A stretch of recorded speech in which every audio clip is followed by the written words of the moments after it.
It's like you're having fun. Here is Dr. Frederick J. Eicher-Encoder, better known to his millions of followers as Reverend Ike.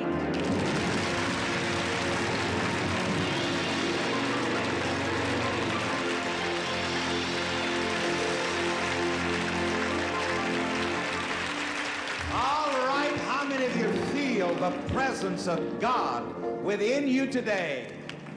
If you feel the presence of God in you, will you say with me, yeah?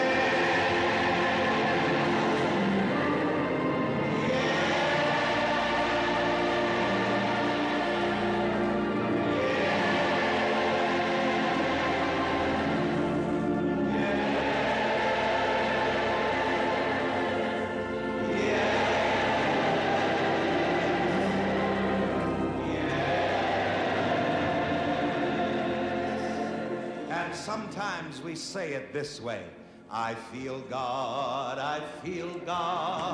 stretching out in me.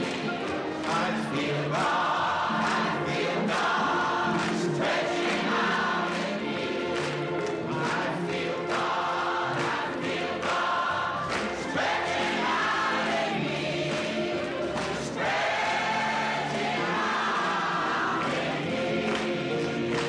Oh,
All right. Hello, everyone.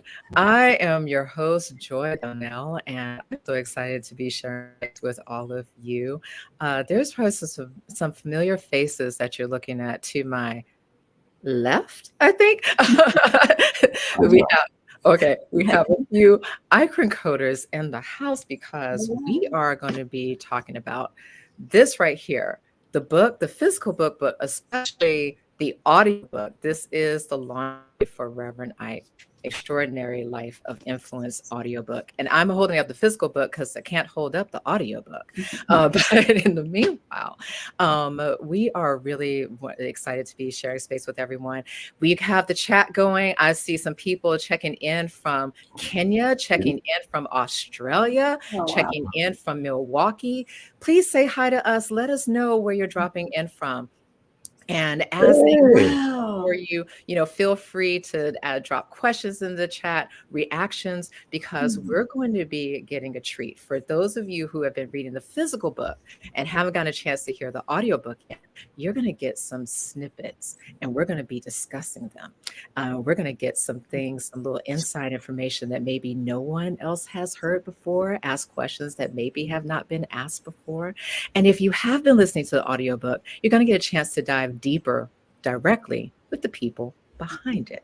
So before we get to the introductions, get all into these fabulous people over here on the side of the screen to me. But before we get all into that, I just want to say, this is a listening party. Okay.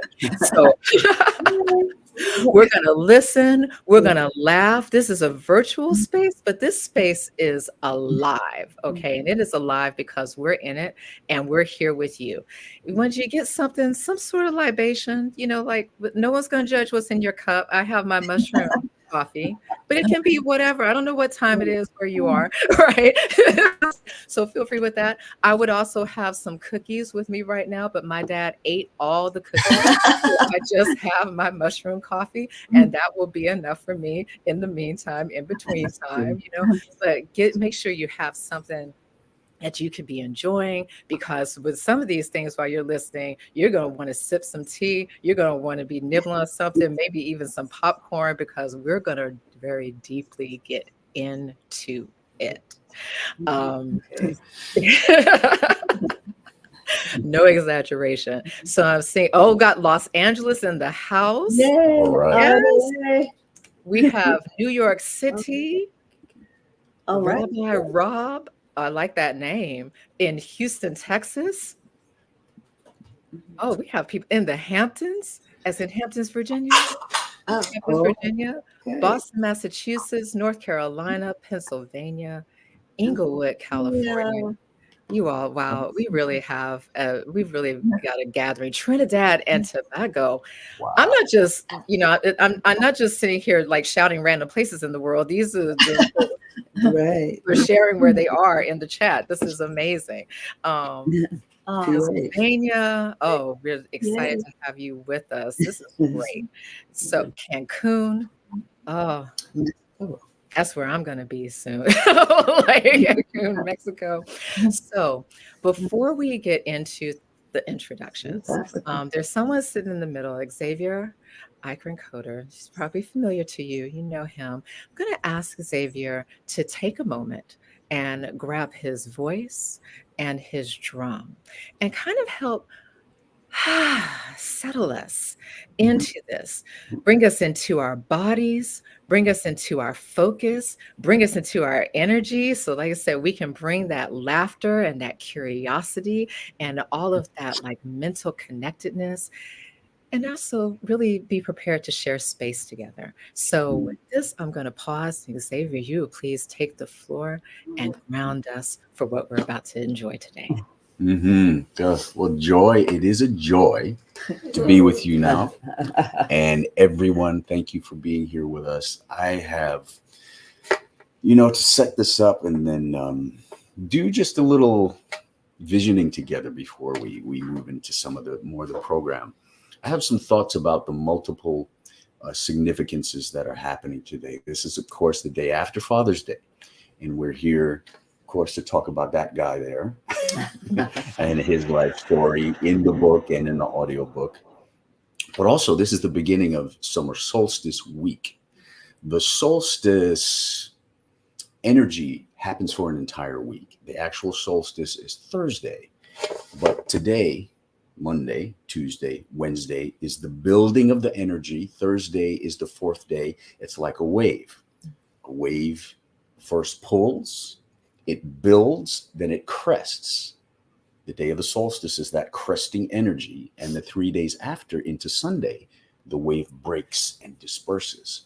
So I want to invite us today to think about this time and the work that we're doing with this book as an opportunity to manifest dreams. So I'm going to ask you straight up just to think about a dream that you have on your heart, a dream about being, a dream about doing, a dream about having, whatever it is, something that's dear to your soul. So take a moment to dial that in as I talk about this just briefly.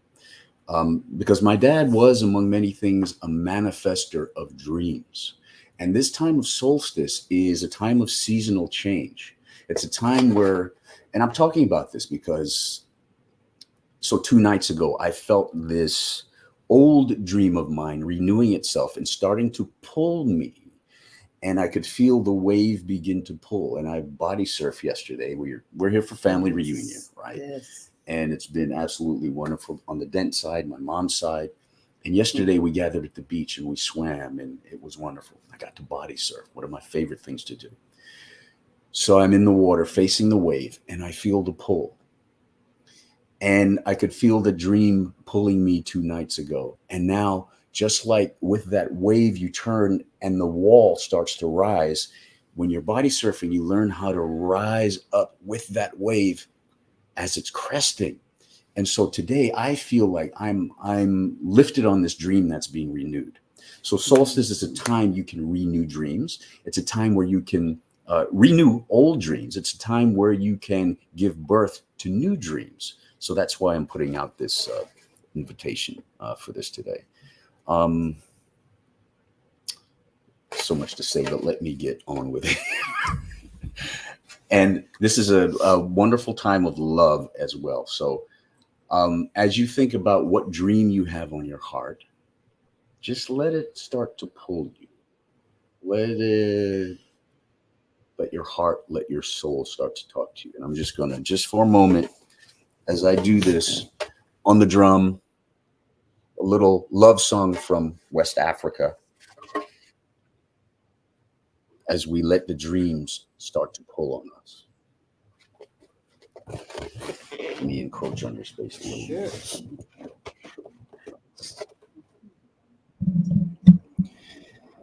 Salaya ye, ye salaya bamobe, bamobe.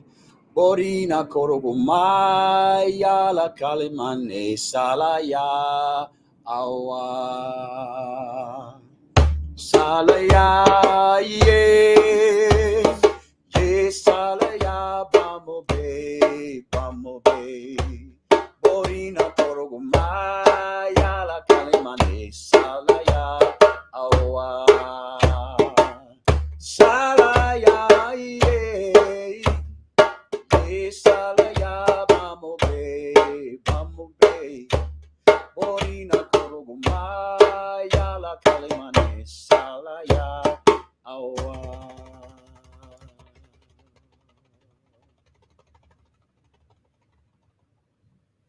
So now just take a moment and feel a dream pulling on you. What dream is in your heart, in your mind, in your soul?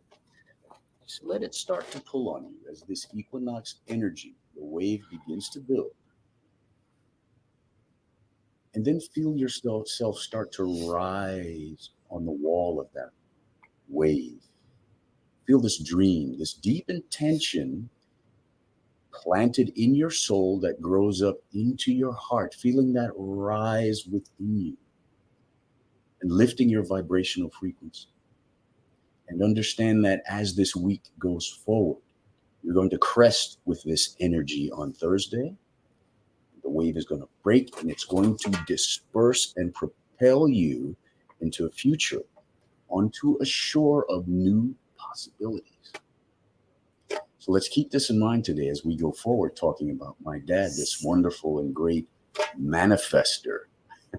In fact, he is someone that those of you who follow him, you know, he said he would be working from the other side after he passed on, after he moved on from physicality. So if you want to, you can take him at his word and you can work with him as an ally to help manifest your dream. You can use him as a dream weaver. I'm sure he'd be happy to work with you. If that appeals to you, try and take that on, see how that. So blessings upon what we're doing here today, blessings upon this dream in this sacred time of the summer solstice. So it is. I'm still pausing a minute. That was wonderful. Thank you, Xavier. Mm-hmm. And I know it resonated with so many people. Someone was seeing themselves getting healthier, receiving the financial blessings that they needed in their lives, the good energy that was flowing to them. You definitely were getting a lot of ashes in those comments. It was beautiful. So now that we are in our energy and that dream weaving, manifesting, bringing all of this cosmic and planetary and bodily connectivity together, let's get a little bit more into community. And before we do that, I'm going to introduce these lovely people. And I'm going to start with Mrs. Ike, who needs no introduction. Yeah. But her anyway. So, affectionately known as Mrs. Ike, Eula is the third of 7 children born into a loving family in Newport News, Virginia. She earned her bachelor's degree in business education from Norfolk State College and her master's degree in special education from Boston College. She then accepted a job with the Catholic Guild for the Blind. There, she used her degree in parapathology to teach blind children cane travel and sensory training. In 1964, Eula married Reverend Frederick J. Eichencoder II. Together, the dynamic couple grew the ministries of the United Christian Evangelistic Association and the United Church of Jesus Christ for All People, founded in Beaufort, South Carolina. While her husband pastored his church and traveled extensively, Eula organized and managed the growing mail correspondence and business operations of the ministry. Welcome, Mrs. Ike. Yeah, it's a pleasure to see everybody and to know that everybody here is just giving us that good vibe and good energy for what we're trying to do, and that is to spread my husband's ministry. Love that. So next up, another person who needs no introduction. No one does, but we're going to keep doing it. Annette Eichencoder is the director of Reverend Ike Legacy. She has a BA from Temple University in radio, TV, film with a minor in sociology and psychology. She also has a master's degree in counseling psychology from Pacifica Graduate Institute in California. She is a student of A Course in Miracles and a passionate metaphysician, which together brings deeper meaning and understanding to her astrological explorations. With a love for music and the arts, Annette co-founded United Palace of Cultural Arts with Xavier Eichencoder, her husband, and co-directed UPHI, the former church at the United Palace in New York. Welcome, Annette. Thank you, Joy. It's great to be here. Yes. Hi, everyone. Thanks for joining us. And last but certainly not least, we have Xavier Eichencoder, who is a metaphysician, inspirational musician, as you just saw, and voice artist, who has served as a minister for 40 years and worked alongside his father, Reverend Ike, becoming spiritual director of the congregation at the United Palace Cathedral. Xavier founded 2 nonprofit organizations, including the United Palace of Cultural Arts in New York and Rhythm Arts Alliance in Los Angeles, which works with gang-affiliated youth and teaches transformation through mentorship and ancestral practices like rites of passage and West African drumming.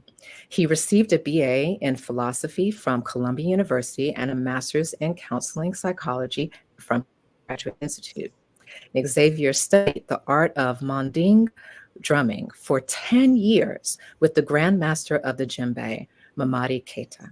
He loves traveling to Africa, taking his djembe, and playing with local people, learning their culture through music and song. And the proof is in the pudding. They welcome Xavier officially. Thank you. So, you all, again, if you're just dropping in, we are here to celebrate, have a listening party, get some snippets, and actually talk about the audiobook version of this book right here, Reverend Ike, An Extraordinary Life of Influence. And like I said, we're going to be dropping into some, listening to actually the recordings and then having a little group discussion about it and seeing what comes up for people as they're listening to these clips too. But before we do that, I want to pose a question to all 3 of you. And Xavier, I'm going to start with you. And then we could just go around. You know, you can write a book about anything at any time, right? You can also never write a book. No. So what was it about this book?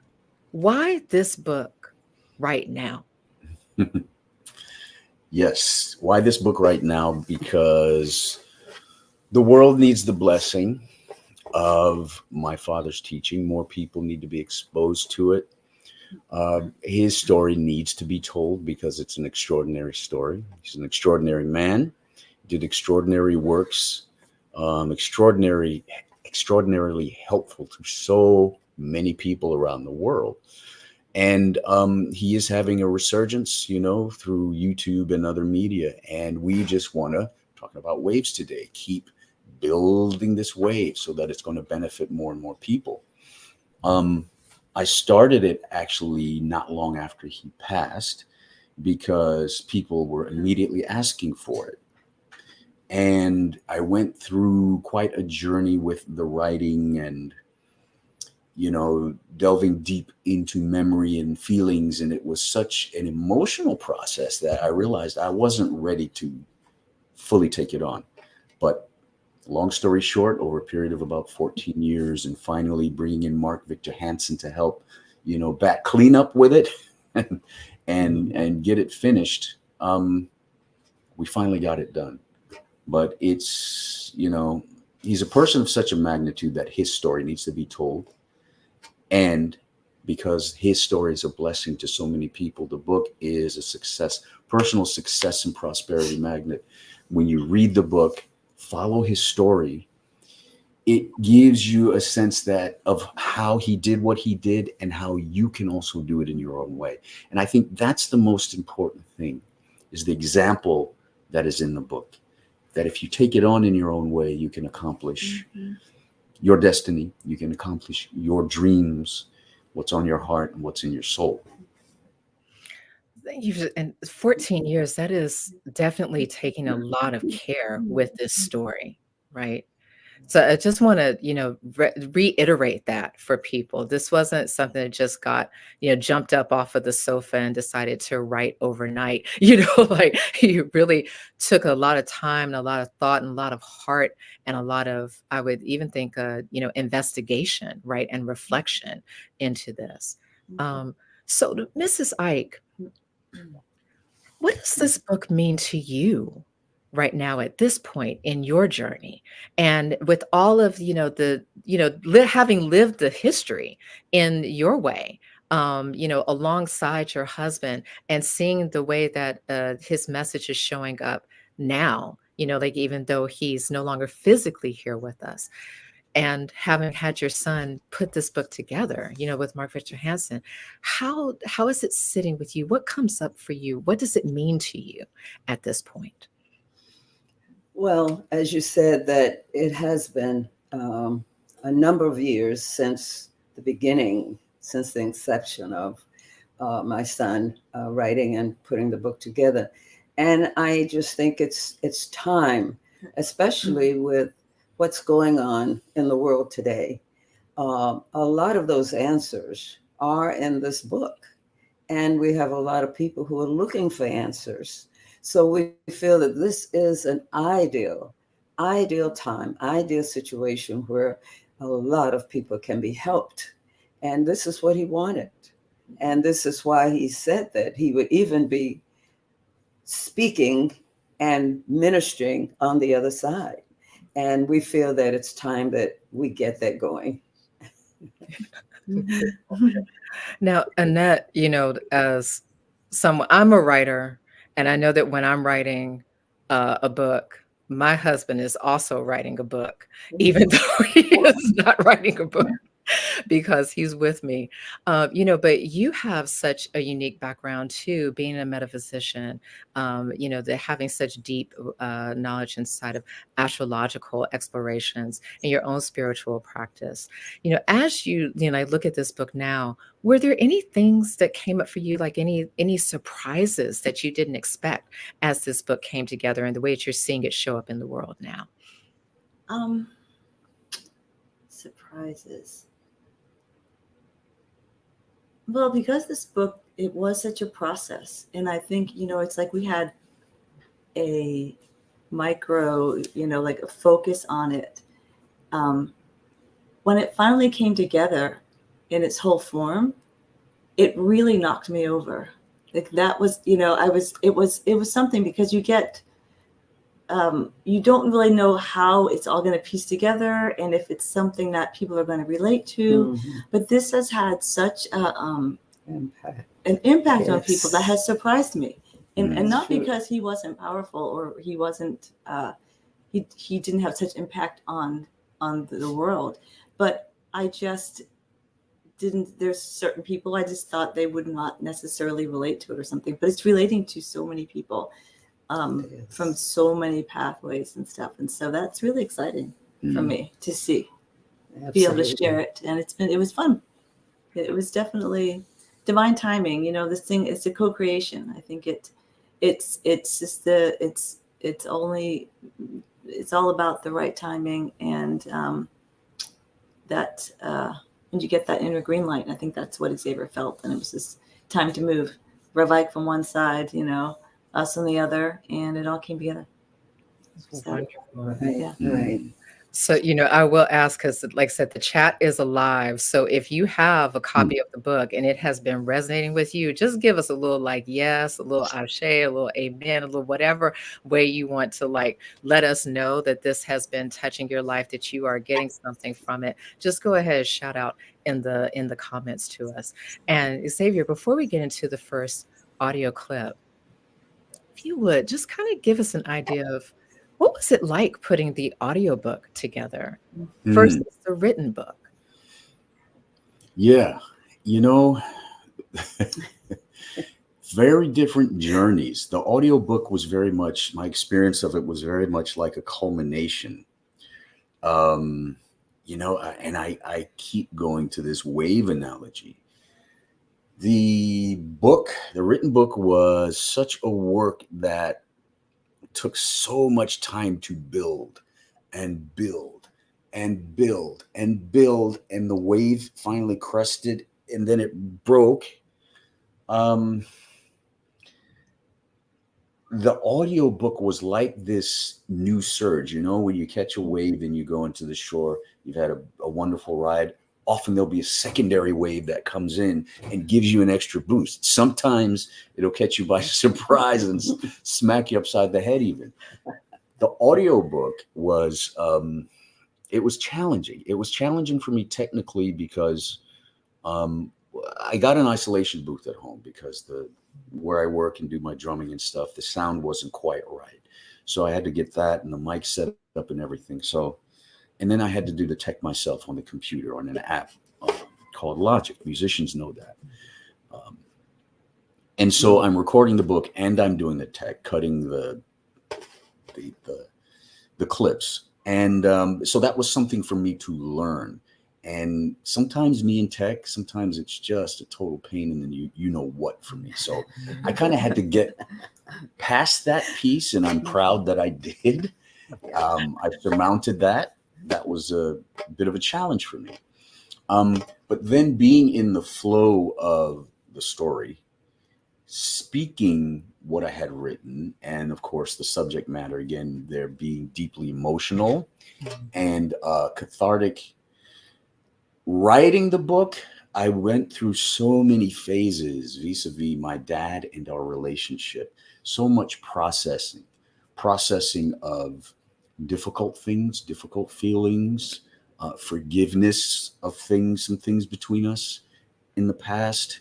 Also, joyous memories that I had forgotten would pop in, and it would just be such a beautiful feeling. So going through that process with writing was one thing, but then going to the audiobook and speaking this completed volume, it was kind of like a purging. That's what it was. It was like I purged some things that were still in there. And along with that purging was this exclamation and a sense of joy, because I would get into places where it just felt so flowing, and I got to not imitate him, but kind of mimic his tenor when I would speak some of his words, particularly when he would preach. And that was a lot more fun than I thought it would be.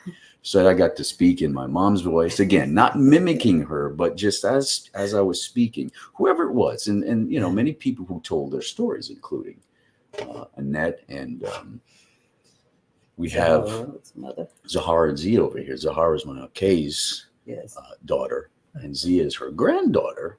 And so Aunt Kay shared her story. She wasn't going to be with us today, but she couldn't make it. She's in another state. But just like reading Aunt Kay's story in feeling her spirit. And, you know, people from back in Beaufort, you know, from 50 years ago. So yeah, it was a very rich experience, and it's just me in the booth, no engineer. I'm doing my own engineering. So there was this sense of solitude. I almost felt like a monk going into the cave to voice this work. That was wonderful. And I did know, so you all, if you haven't heard the audiobook yet, you're going to, in one of the clips, you're going to get to hear a little bit of what Xavier was talking about, where he took on that energy and was able to, you know, like embody it in his voice. And it is really fun. Did you know that you could do that before you did that? Yes, I Okay. did. Figured you might, because you are a voice artist, you know, but it is fun. And also too, I mean, one thing that I won't pontificate too much before we get into it, but the way that it's read is actually like very natural to what seems to be your speaking voice too. Like it's written that way, and then the audiobook is definitely that way. So it is kind of like sitting there and just being in the living room, right? Like having a story told to you in that way. And so, with that stated, for those who are just like salivating and be like, Joy, can you go ahead and let us listen to something? Because you said it was a listening party. We want to get to the listening part of the party. We actually have the first audio clip up. So, if you will, please, let's roll the first one. And then we're going to talk about it. We're going to get into it a little bit. My father was a brilliant man with an enigmatic nature, ensconced beneath layers of a seemingly transparent public persona. In the latter years of our time together, I came to appreciate the experiences that influenced who he became as a flesh and blood person, as well as an iconic celebrity. His life, a study in the sacred and worldly, bore the manifestation of human frailty and divine conviction. My dad was born into a fertile training ground for the development of his free thinking, which was not directly supported by his parents, but facilitated by their disparate views on poverty and wealth, fatalism, and self-determination. Based on his mother's rigidly religious opinions about poverty and its virtue, he figured out how a condition of destitution can be manifested. In an uncanny way, he learned how to embody prosperity principles from his father, who scoffed at ideas of piously glorified lack, and ironically was the one who consigned little Frederick and his mother to poverty by refusing to provide funds after their marital split. He came to understand firsthand the role the mind plays in manifesting the primary beliefs it holds.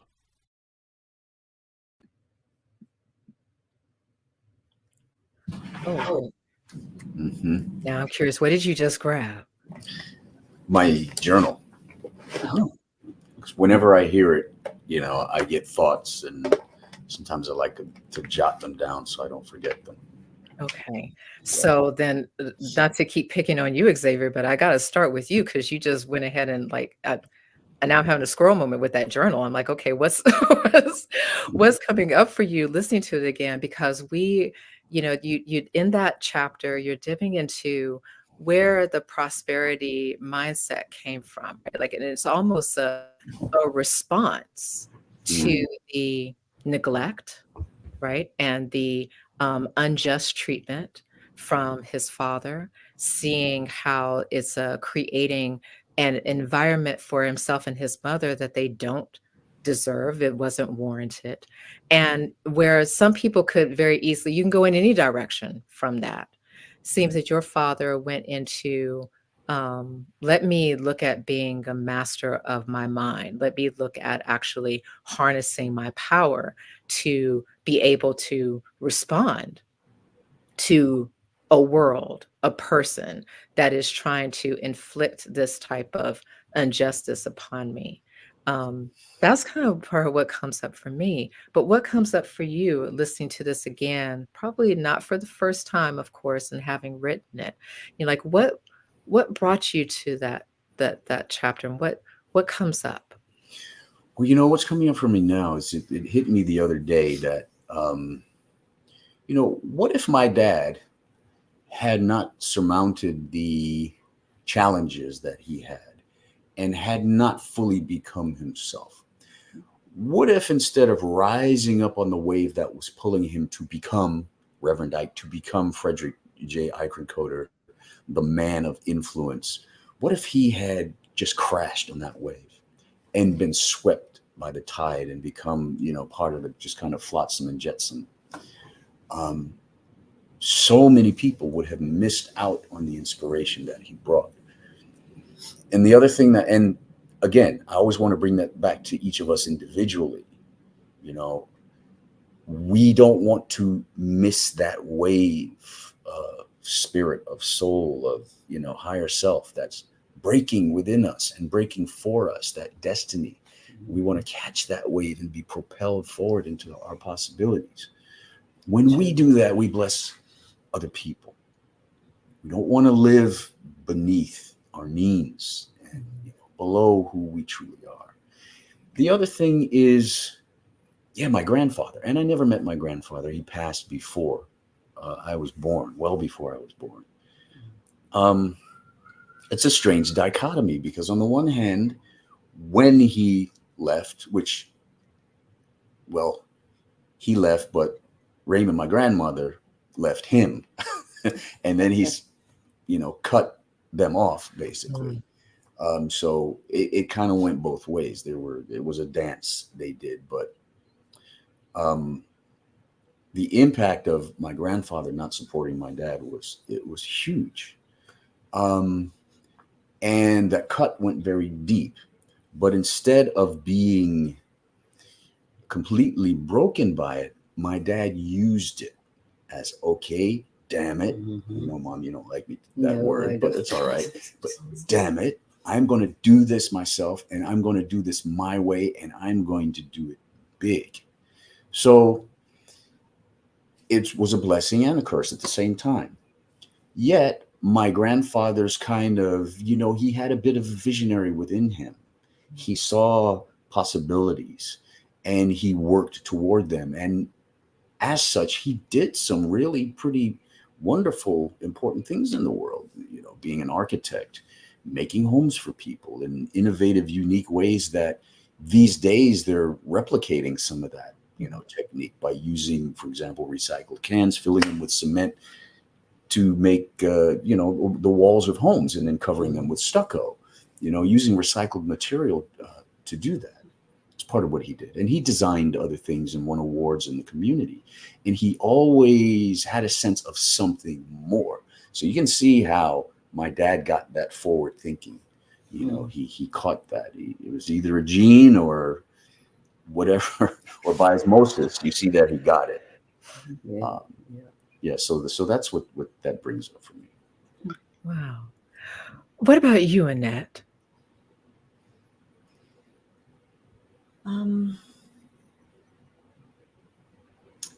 There was so much about him that pulled him through it, like his curiosity, his imagination, his determination, and I think his mother and his grandmother, being around educated women, and knowing that using the mind is a good thing. It's like, like Xavier said, I have a mind, I can use that.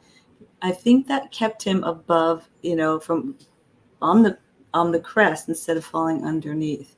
I think like when I think about Reverend Ike, I think his curiosity is what I remember the most about him. A very curious way about him, the way he would look at you, and it was very charming and it pulled you in. And I think that it's like that child in him is what still always existed. And that's what he carried through. And I think that's what he offers so many people. And it's something we all have access to, is our mind, our imagination, and our curiosity. It doesn't cost a thing. I love it. Did he consider curiosity like a spiritual technology? I really don't know. Imagination, he certainly did. Okay. And the way I speak about it now is that's one of the God powers that we have within us, being created in the image and likeness of God, being created like God, that means we have God's stuff packed into us, right? As sentient, conscious human beings who are here to continue the creation, the Creator put the power in us to do that. And imagination may be the greatest key, because just like God created us in their image, we create in our own image in terms of what we're, the capacity of ourselves and our possibilities that we can hold in our minds and in our hearts. So when we're using our imagination, we're deploying that God power. And I know that's how he saw it. And he certainly was a dreamer. He was the person that, even as a little boy, whatever it was that he wanted, he was able to project his mind and see himself, not the picture of it, but seeing himself in the picture of what it was that he really wanted in life. And even his mother or his grandmother couldn't take that out of him. He he was set on dreaming, and that's also a part of his personality. When he feels that there's something that he wanted and something that he really, really felt that was for him, he was gung-ho on getting that done, no matter what it took or no matter how long it took. He was focused on that. And I think that's something, as a young child, most people don't do that. If they're a dreamer and they dream of something that they want, a lot of times they let it go, or it'll pass through life for them. But he kept those dreams and seeing himself in that very picture of whatever it was that he wanted. Amen. And this is why I'm bringing up this solstice, summer solstice idea. Hold on to that dream. If it's an old dream that needs to be renewed, hang on to that now and let yourself be lifted with it, and give it special attention this week. Let your heart, your soul, your higher self, God is all that is, speak to you about this dream. Carry it through this week with this kind of idea that my mom said my dad was a dreamer. See, being a conscious dreamer, you're using that God power of imagination to create. And you're presenting that power back to God, who will then bless it and help it manifest. I have one thing to quick add, just is that he was curious and not judgmental. And I think that is so important, because he didn't, I think it's judgment will just wipe out any type of dream tending. It's and it also it stops you from creating your own dreams, because your mind begins to judge. And it also creates boundaries between you and other people, because you're judging. And he was not judgmental. He was curious. Not at all. And that's a really good. Not at all. Yeah. And even those that would judge him, he did not let it really get through to him. I'm not saying that it did not affect him. Of course. I mean, but he felt that he was not other people's opinions. So he really did not, let it stop him from that thing or that object, whatever it was that he wanted. And also, he did not hold grudges. He would forgive him if he knew something that was said or something that someone did about him. He'll pass it on, because he always felt that where your energy goes, your attention is there. So he would not let that affect him, and let that energy that he had be focused on whatever that was. Yeah. And he was always positive and would not dwell on the negative thing. So we appreciate him for that, and we learned a lot about that. Don't waste time with the negative. Yes. Where the attention goes, power flows. The energy, yes. And that energy your flows. thought, your ability to feel, to craft your attitudes. All of those are part of the God powers that we're given to navigate this, sometimes wavy, rocky sea of human life, and in which the waves are generated. And you said wipeout. Judgment will definitely wipe you out on that way. A wipeout. Remember that song? That will definitely wipe you out. And it will also just stop or block whatever. When you get judgmental about others or ourselves, and that's something I'm always working on, or when you take on other people's judgments or judgments in the form of belief systems that are out there in the world about what is even possible. Right. Don't listen to that. We have to learn how to craft our own beliefs, thoughts, feelings, decisions, choices. Choice is a huge one. Reality turns on choice and belief, as one of my great teachers says, and we need to know how to work with that and to harness that power of choice and the ability to choose our beliefs and not be run by other people's and other systems' belief systems. I mean, I love that was such a short clip that we played, but so many amazing things came forward in it, right? Like this reworking of energy, the way that dreaming into yourself first and building that dream within yourself, and then that radiates out. Taking that energy that someone else is sending towards you, the circumstances are sending towards you, but reworking that energy into how you need to actually have it work and flow for you. And what you're touching upon with dream and curiosity and lack of judgment, that being kind of where that flow state starts, right? That's what you even know about flow state personally for yourself. Artistically, creatively, you don't get into flow if you're busy judging yourself every time that you get ready to put the paint on the canvas, or every time you get to write the word, you're like, oh, that's awful, this is horrible, and no one will see that. You'll never go ahead and create the thing. So you have to drop that inner critic and just go ahead and let that flow happen. And y'all, this is what I'm talking about. Like, for all of that to come forth just with like that little tiny snippet, it's a big thing. And this is a bit of a dog leg out, but it was so good that I just had to go ahead and talk about it. Wait, where did you go? Where did you go? Where did you go? Oh, give me a second, you all. That's It's okay. like And those so many great comments, and Yes. they're not popping up on my screen. It's like, Yeah. because someone was basically saying that they would definitely watch a documentary or a movie about Reverend Ike. Like, seems that a well-produced documentary and movie about Reverend Ike would be the next step. Reality trailers. Yeah. I'm like, since we're in the dream space, Let's just say it's in the hopper. so I just want to go ahead and give that its own little platform for a second. But Yeah. Annette, so much of what you were saying about that lack of judgment is a perfect segue into the next clip. And for this, you all, I want you to sit back. This one is a little bit longer, but this is such a fun story. This is actually one of my favorite stories, not just from the book, but I think that I've ever heard ever in the history of things. Okay. Saying something. Okay.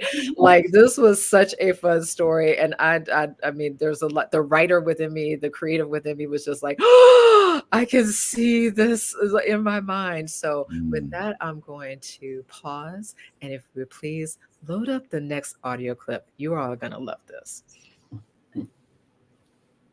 Two unusual things happened after Bible Way Baptist Church expelled him. Two life-changing experiences, one with a prostitute and one with a pastor who impacted his worldview in unpredictable ways. On Sunday night, following a church meeting and the subsequent announcing of his dismissal, my dad walked to his mother's home and stood outside, ashamed to go inside with this news. As he stood there trying to figure out what story he was going to tell his mother, he noticed the dim lights glowing through the window of Sadie's juke. He figured he might as well buy some time, so he strolled over to take a peek inside. When his eyes adjusted to the dim lights, he saw two couples laughing and sipping beers, noticing in contrast how heavy his heart felt. A few gamblers were shooting dice in the corner at a table as if they hadn't a care in the world. Suddenly thirsty, he decided to sit down with a bottle of soda. His entire family had been so proud of him when he was ordained and began preaching. It made everyone happy and became one of a few things that brought his mother and father into a mutual understanding. That was something special, wasn't it? Preaching in different towns and out in the country, he had been welcomed by many. He had even preached in Savannah when he'd been called on to fill in a sermon for his father. And here he was now, a preacher without a home. He had been thrown out of the church for bringing a marching band to a baptism, for trying to bring a little life and spark into an otherwise mundane service so people could feel the joy of the Holy Spirit in their hearts. There was an invitation that included a scholarship to attend the International Christian Youth Festival in Buffalo, New York, a 2-week seminar where they had been willing to pay tuition, room, and board. He just needed to get himself there, but transportation to and from the conference would cost more money than he had at the moment. He felt all of his plans crashing down. Without the stipend he received from the church and the money he would earn preaching throughout the summer, he wouldn't have the cash to get to Buffalo in August when the conference was to be held. He had never traveled outside of the South, and he desperately wanted to. His first opportunity was now being taken away. As a Negro teenager in the 1950s, he was aware of the difference between the North and the South. A visit to a northern city held a special fascination to my father, and he was aching to go. More than anything in the life of a young black minister from South Carolina, the conference was an important next step. Prominent black American Baptist ministers and bishops from all over the country would be there. These were the very people representing ecclesiastic districts that were diligently looking for the brightest, most capable young churchmen who were recently ordained or seeking theological degrees. By attending, he had a shot at obtaining a position as an associate and assistant pastor. He'd been told some young men even found assistance for a seminary scholarship. So much for that happening now. It was all vanishing right in front of him. Bible Way Baptist members would have stepped up to help pay any expenses for him to go to Buffalo, even if he had the money himself. They certainly weren't going to do that after what happened.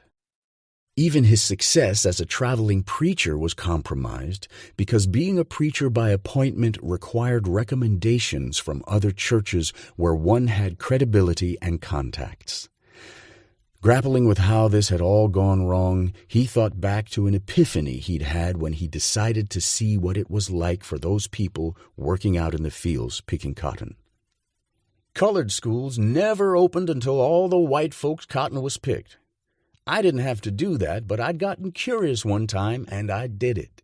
Before noon, in the hot sun, I knew I was called to preach. And my cotton-picking career ended with me sprawled under a shady tree praying, "Lord, I will preach, I surrender." Now what was he to do? He'd never go back to any cotton field again, he was sure of that. He could try to look for some odd jobs, but if he still fell short of the needed amount, who would be willing to help after his embarrassing dismissal from the church? Nobody, he decided.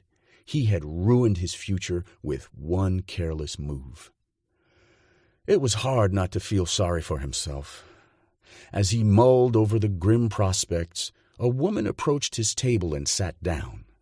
A bit surprised, my father looked up and recognized her as one of the several prostitutes who worked out of the juke joint. She seemed to be in an amiable mood and clearly had enjoyed a few drinks. "Pretty young Fred Eichencote," she giggled. "Whatever your last name is." He couldn't help but smile, but just as quickly a shadow came across his face as he remembered the trouble he had caused. He'd never felt quite so down on his luck. The blues rolling out of the jukebox seemed to be written just for him in that moment.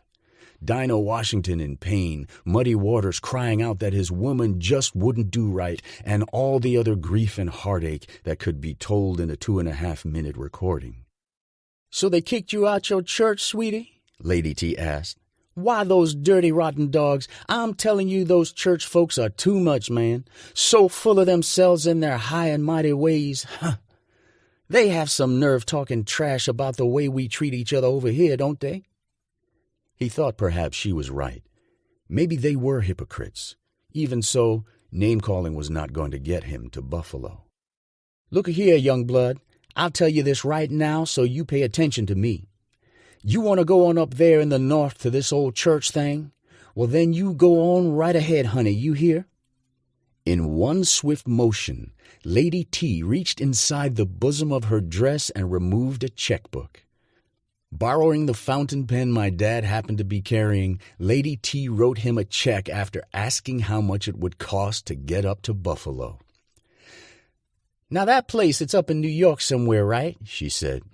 I don't even know how to get there, but what I do know is this young man right here is going up there. Right, Frederick? He couldn't hold back any longer. He burst into laughter, and Lady T winked slyly at him as if she knew something he didn't. He woke up the next morning, fearing Lady T might have been playing him. Could the check be real? Did she have the money to cover it? He decided this was silly and impossible. He would swallow his pride and walk over to his father's house to ask Frederick Sr. to help him get some work for the summer. His mother hardly spoke to him at breakfast, which he was grateful for. He knew she was poised to deliver a lecture about the Eichrencoder tendency to try to be too big too fast. He didn't need that right now, so he finished eating quickly and moved toward the front door to make his escape. But something caught his eye on the lamp table in the living room. There was Lady T's check he'd left there last night, pulling all of his attention like a beacon. It was only 8:45. He could dash over to the bank and still have time to catch his father before he left to take care of his projects. He reached the bank a few minutes after 9 and watched the teller cash the check. It was good. With a mixed sense of gratitude and relief, he tried to digest what happened. A streetwalker named Lady T, who the proper society of Ridgeland found repugnant, had put up her own money to help him with his dreams. The whole thing seemed like one preposterous joke. Surely there was some divine meaning in this amusing unfoldment. The church rejected and dismissed him, and a prostitute came along and saved the day. It didn't make sense. Not in a Christian country. Or maybe it did. That juxtaposition became a foundational part of my father's expansive life view and one that would serve him well throughout his career. Okay. So normally I would have told people a little bit about what was going on before we started playing the clip, but I just wanted to go ahead and drop into it because I just find it so delicious. Everything, right? Like we enter and he's in trouble. He brought a marching band to a baptism. Yeah. And while I'm like, that's dope. Like, I'm totally about like bringing a marching band. That did not fly. And next thing you know, bloop, it kicked out, right? So reputation, future, possibilities, everything, every way to make money for himself, all possibly in the wind, right?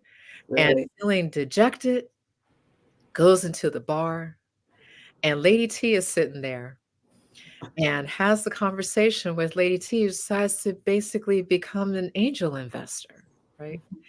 And what I love too is the thought, because here's me and my Hollywood brain about everything. Like, oh, what if the check is no good? I'm like, no, if anybody's got the money, Lady T has the money. Come on. Lady T had a checkbook, and she didn't pull out cash. She pulled out a checkbook. That is a serious businesswoman. If anybody can be an investor, it is going to be Lady T. Lady T is the bank. Okay, so I was like, There was no doubt in my mind that Lady T could bankroll the whole operation if she needed to. My dad used to call it First Bosom National Bank, where the women deposit their funds and withdraw them at will. That's right. And let me tell you, as someone who grew up in the South, I know that when the bosom money comes out, that is real. That's love. That is trust. Serious, right? man. That is everything. Like that is it when you're going to get the money with no questions asked. Funding. Okay, so that is real venture capital right there. So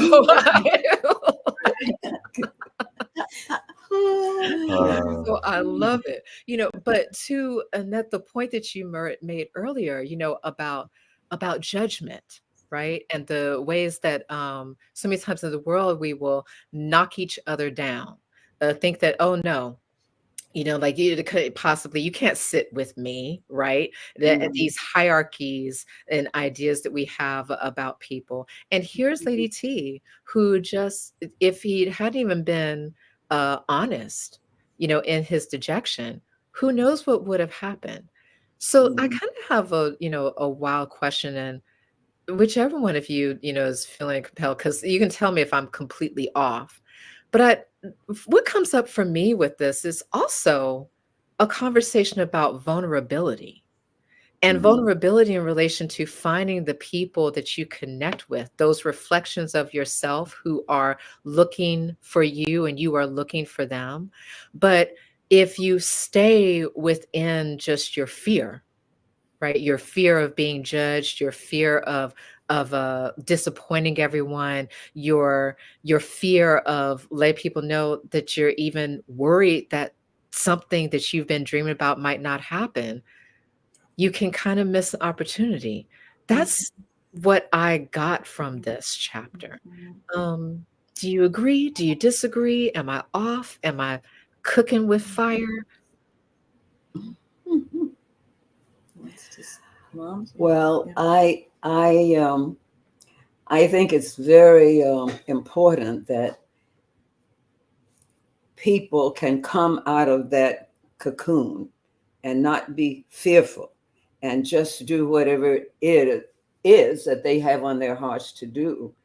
And the thing that I liked about that, a lot of people, religious people even, would say, hey, why would you even go into that kind of place, bar or situation? Why would you even go there?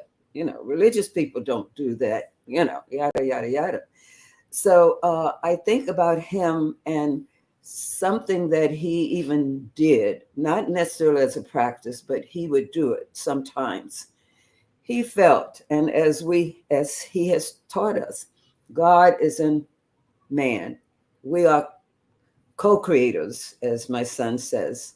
When he went in there, his soul went, well, I guess you'd say out of his soul, this came about. He wanted to go to Boston. And he wanted to go to Buffalo. And sometimes he would go into a bar or pass a bar, and he would go in. And I think in his mind, he was thinking about this period in his life when he went in and God made this way for him. That was the answer to his question. So he would go in and sit and have a Coke or something and have a conversation with the people who were there. Because, let's face it, a lot of people are there because they have problems that they're trying to drown out. And he would sit there and talk to them. And he would minister them right there in the bar. And I think in his mind, he remembered Lady T. And he would try to help the individuals right there. Everybody's not in a church where you can preach to them. Those people who are there, a lot of them are in need and in dire need, and they're trying to drown out problems. So he got a little flack for that, from other ministers. And of course, that didn't bother him. He he just looked past that and did what he felt in his heart that he had to do. And he also addressed, as my son said in the book, if he was walking down the street, and we'll take Harlem for instance, and he would see disenfranchised people lying there on the street, he would address them. He would say, "Hello, sir." He would address that God in them, and they would, a lot of times when they see him come, they would straighten up, or if they had a bottle, and if they were drinking at the time, they would like hide that bottle when he came by. They had that kind of respect for him. And he also had that kind of respect for them, to address them as sir, And that's what I like about him. He cared for people. He really cared for people and loved people, and tried to do all he could to change the lives, when he saw that there was a need and they actually wanted to be changed. And I think about his relationship with a lot of the young people, those that he tries to, he would say, okay, he needs a handout, give him something, give him food, yada, yada, yada. But he also said that when you give him food, he has food for a day, maybe 2 days. But if you teach him how to fish, you can give him fish for a day, last him 2 days. But if you teach him how to fish, he would have fish for a lifetime. He would know how to fish for himself, and he would not have to worry about where he's going to get the next meal from. So basically, this is what he tried to do. He tried to teach them how to have fish for a lifetime. And young people really excited him to the fact that he wanted, when he saw a need, he wanted them to be more, to have more in life. And there were a number of people in the church and even out of the church. When I say people, I mean young youth who were trying to go to school or go to college. And he saw that they really had a desire to do it. He would take it out of his pocket and apply it to their tuition so that they could go to school, so that they could get that education that they needed. And also, a lot of times people say, well, why does Reverend Ike ask for money? Well, we had so many programs in the church there where we helped people. We helped the college kids to go to school.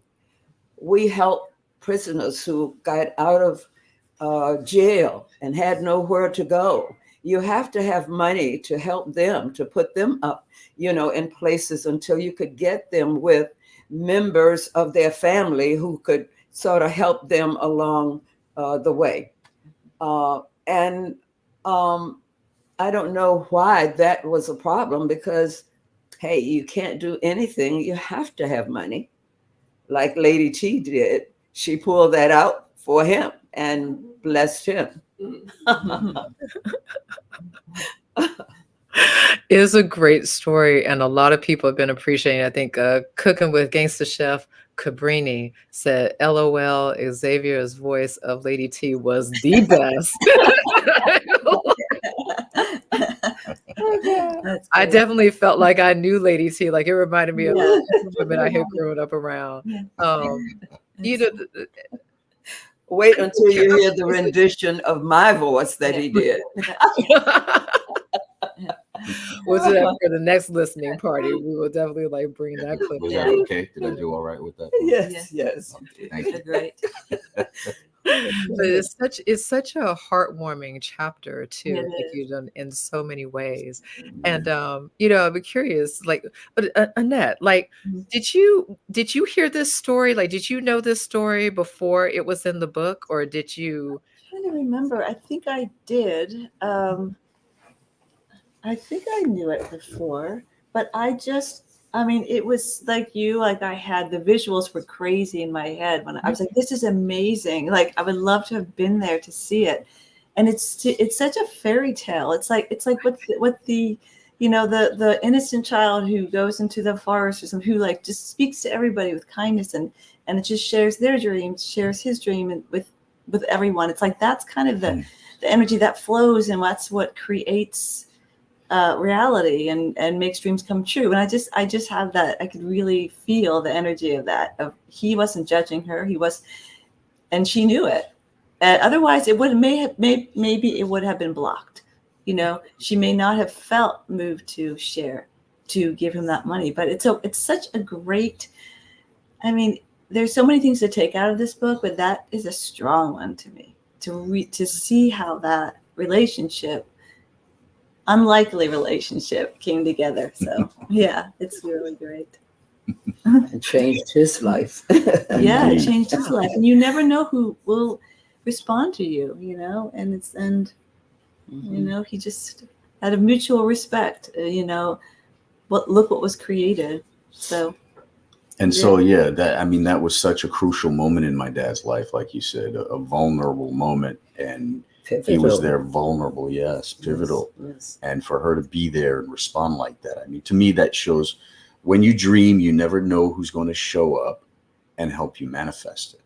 So again, I want to encourage us all, grab a hold of that dream, hold it, host it in your heart, nurture it, feed it. You never know what spirit is going to orchestrate to make it happen in our lives. Mm-hmm. And, to what Mom was saying, yes, my dad and the family, the organization, the church always gave handouts, but also hand ups. Yes. You give handouts, but also give a hand up. If somebody's down there in the hole, how do you help them out? You don't jump down there in the hole and get stuck with them.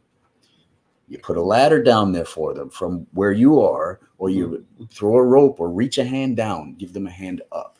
Mm-hmm. And so, yeah, my dad was all about that. Now, also this idea, you bring up vulnerability. And Joy, you said something in the previous segment about dreaming into yourself. I love the way you said that. Mm-hmm. Dreaming into yourself. I think we have to understand what that is and being willing to nurture ourselves at that deep soul level. I'm dreaming into myself. This dream that I'm renewing right now during this solstice, I'm riding this wave. I'm going to take this into the next season. This is the thing, seasonal change. We're leaving an old season, we're going into a new one. We're leaving spring, going into summer. And there are cosmic and earthly energies that we can move with while this is happening, in this seasonal change period. So being willing to nurture ourselves deeply, dreaming into ourselves, it's so beautifully stated. And it takes vulnerability first with ourselves.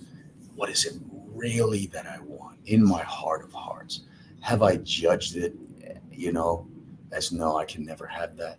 And have I blocked it off? Have I wiped out with that dream instead of catching the wave, being vulnerable enough to go into it? And, when you're body surfing, you get rigid and you go with the wave, but there's a surrendering to it because you're there and you are vulnerable.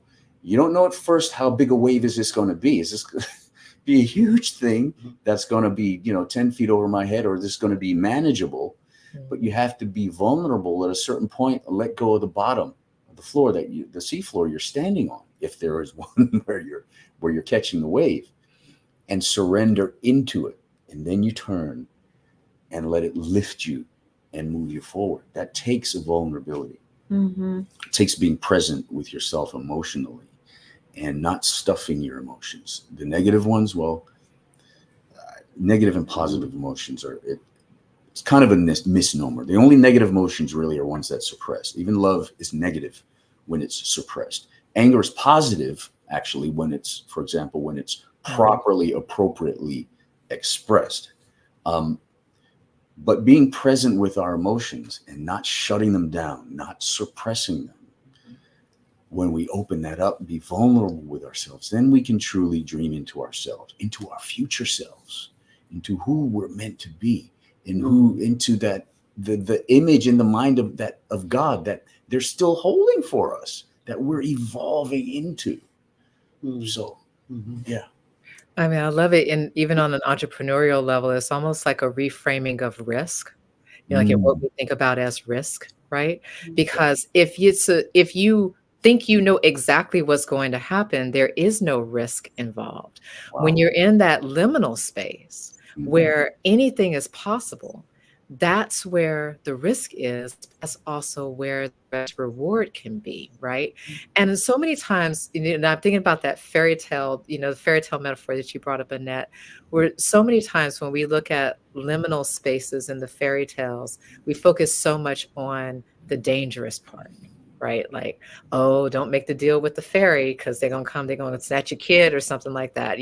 Be careful with these changelings, these tricksters.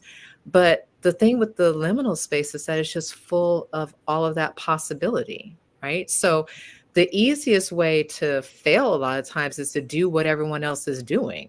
The best way to succeed is actually to take the risk and do the thing that is completely different, like go into the bar where most religious people would not go into and have the conversation with the person that most people would look down their nose at religiously. And next thing you know, the checkbook comes out. And Xavier, as you're talking about this, the energy that's in this space, the cosmic and the planetary forces, this seasonal change is sitting there on the stool like Lady T, ready to pull out the checkbook if you just speak about what's going on with you and what you need. And you never know what kind of funding you're going to get for that need. So Liz, I very much enjoyed the story. And I think everyone else has been enjoying it too. So much is coming up with like Nancy Reed. Yes, dreaming is a huge wave, but I surrender. Thank you, God, in me. Amen. Yeah. I tell you, I've seen this scene. You talk about film. I've seen this scene in my mind for over a decade. And in fact, that whole, thing with Sadie's, the juke joint, and where my dad lived across the street from it, and the music coming in and out, that's going to be such a rich filmic treatment. I'm telling you. Yes. Goosebumps. Shout out to my spiritual brother, Kevin Ross, as I see he's on there with us. Kevin. Oh, yes. Well, love is negative when it is suppressed. Powerful, Xavier. Yes. But again, anger is not negative when it's redemptive anger, right? Like anything can be redemptive. So I love that point too. So many amazing points. And we've just gotten through 2 audio clips, y'all. Right. Yes, I know. Right. This is just a little drop in the bucket of the book. So as you're listening to the clips too, you'll notice a little like link going across the bottom of your screen. That's where you can get the audiobook if you have not picked it up yet. Okay. And you go ahead and you go to that link. It's going to show you how to go ahead and go to Audible. And if you have a membership, you can actually get the book for $0. So I want to emphasize that now. We're going to re-emphasize it at the end. But if you do not have the audiobook and you're enjoying what you're hearing right now, maybe that opportunity is speaking to you and you can go ahead and tap into that dream, because so much is coming up just out of these 2 clips that we've listened to. And now we're going to listen to a 3rd clip, and I am going to load this one up a little bit, but not give too much away. But it has to do with Mrs. Ike. And I know it's a surprise for you too, because you didn't know which audio clip was coming. But we're going to get a little bit into the backstory of what happened when the feelings started becoming known, right? And it's going to be a little short clip, but then we're going to come back. And Mrs. Ike, if you don't mind, we're going to get a little bit into your business about what happened when basically the future of your relationship with Reverend Ike was becoming more publicly known. So with that, we're going to pause a second and we're going to listen to the next audio clip. This one will be a short one, but it's a good one. When Rev Ike proposed to Eula, she first thought he was joking. She knew he was the kindest man she'd ever met and thought he was just being sweet, until he took a ring off his own finger and put it on hers, expressing his undying love, affection, and devotion to her. She was so absorbed in being with him that she forgot to take it off her finger and return it to him. The next day, when she was playing the piano, a congregant noticed his ring on her finger and mentioned it to her. He gave her a hard time about wearing the Reverend's ring and kept probing her for all the details, which she would not give. After my husband had proposed to me, they were all suddenly concerned with who I was and where I'd come from. I came from Newport News, Virginia, and they knew nothing about me. I realized what was going on, but none of them knew yet that he had proposed to me and I had accepted. We had started planning for our wedding when the Reverend got wind of the gossipy chatter that was circulating around our plans. He came to me one day and said, "Listen, why don't we just go to the Justice of the Peace and get married now?" Oh, okay. I have so many questions. But I'm a fashion person too. So let me start with the aesthetics, if I may. What did the ring look like? Oh, wait, you're muted. Okay. Does his ring look like? Yes, the ring that he put on your finger. Oh. What was that ring like? Well, I still have it on. That's the one? That's the one. Wow. That's the one that he Oh, has. can you hold it up so we can see? Yeah. Wow. I've kind of lost a small stone on it. I don't know how they would see it. Oh, Oh, this is the wedding band, but this was the engagement ring. wow. Can they Oh, see it? wow. Can So you that's see- the one he put on your. This is Which the one? one that he put on me. Oh, wow. This is the Oh. engagement ring, Wow. and this is the wedding Wow. band. I don't know whether you can see that or Aw. not. You can see it a little bit. Yeah. That's it. Let's see. You can get a little closer. Yeah. Oh, there you go. Ah. Wow. Oh, 1 second. It was sideways, wasn't it? Oh, let's see. I guess I lost a little weight since then. Wow, though. Okay. So we love that you thought, oh, this is he's just joshing, he's just being, fun with me. Like, what was going on that you would took a pause before you realized that, wait, this is real. Like he's going all in. Well, previous to that, it was kind of like a platonic relationship, I guess you would say. And we were talking mostly about, the church and how his church was doing in South Carolina, because he was about 25 years old when he started building that one. And the church was coming along. And also in Boston, the people just wanted him to start the church there. And he started Miracle Temple there. So he was really very busy between the two places, and thinking about how, he would make it grow and how he would go forward with both churches. And we were watching television and just entertaining each other. And suddenly he pulls out, took his ring off his finger, and put it on my hand. I was looking at it, and it was a beautiful ring, so I just thought we were just joshing, playing. And then I really realized that he was serious. And I really had to back off and think a little while, hey, what is this I'm getting myself into? Yeah. But even before that, I knew that he had a place in my heart. And I had really fallen in love with him, but I would not let him know, and that was when he expressed his love for me. And of course, I said yes. And I knew that that was the person that I was supposed to enjoy the rest of my life with. Yeah. And I forgot all about the ring. I was in the moment. Forgot all about the ring. So the next, I don't know whether it's next, but the next summer, the next Sunday, when we were in church and we were having service, and someone saw the ring and knew it was his ring, because when he's preaching, his hands are here, and I guess everybody in the church knew what that ring, looked like.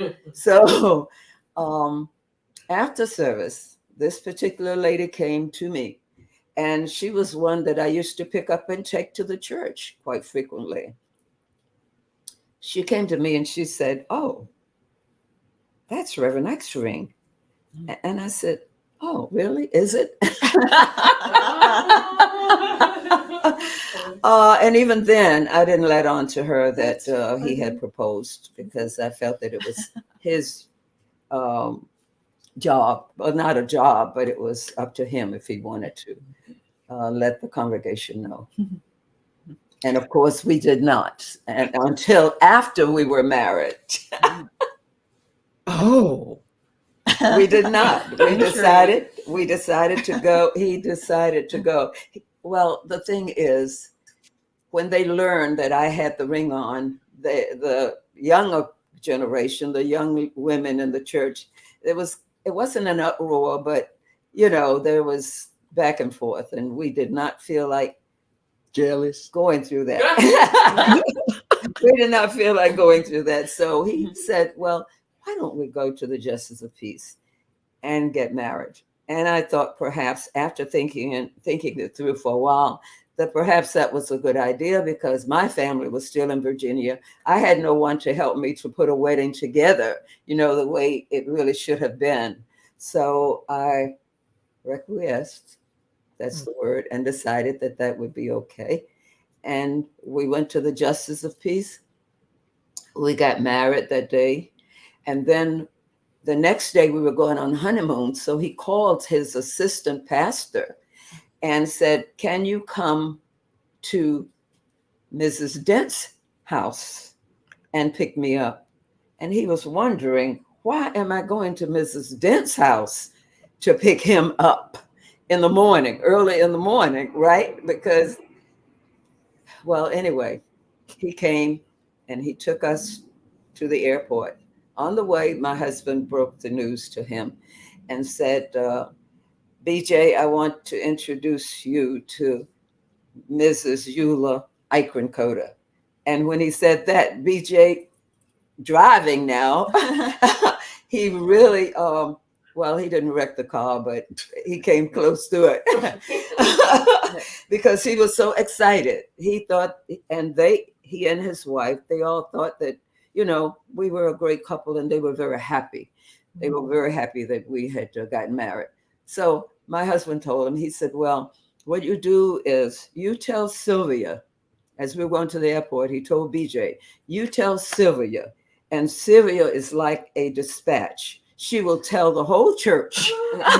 and by the time we get back, they will all know, and we will be able to settle down and have church again." So that's the way it went. Oh, there's so many great lessons in this, because it's the Lady T audio clip is so much about that vulnerability, right? And go ahead and trusting to speak something that's close to your chest and see what will happen in relation to that dream. But then the story that you're telling now is so much about knowing when to protect certain things within your dream, having discernment about when you should, be vocal, and when you should go ahead and keep something a little more personal and within a certain circle of confidants, because you are feeling into what the right thing is to do at the time, how to go about moving, like who to tell when.